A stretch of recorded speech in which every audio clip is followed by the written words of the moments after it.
Hello again. I wonder how many people have seen images of the demonstrations in London, Glasgow, and Edinburgh last night. The police were overwhelmed and pushed aside, allowing the protesters to sweep past them. This was partly because the police were only in their shirt sleeves. There were none of the police horses, dogs, helmets, riot shields, and batons which we saw when they were facing white crowds outside hotels full of asylum seekers a few weeks ago. The crowds of Muslims and their sympathisers simply did as they pleased. Even when they were shoving the police officers to one side, they didn't draw their batons. Railway stations were mobbed and closed down in Glasgow and Edinburgh, and still the police did nothing.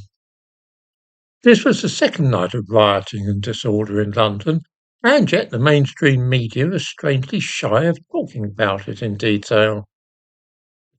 I shudder to think what would have happened had these been white working class crowds.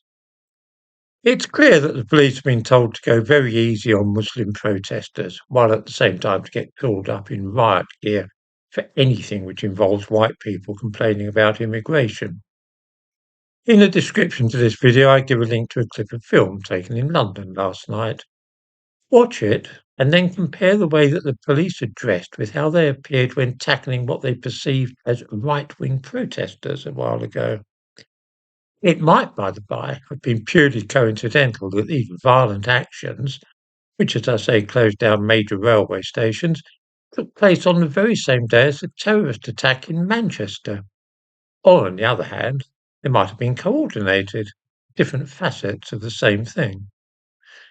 A reckoning is coming as the situation becomes ever clearer to us that the police are simply not on our side and indeed behave increasingly like our enemies.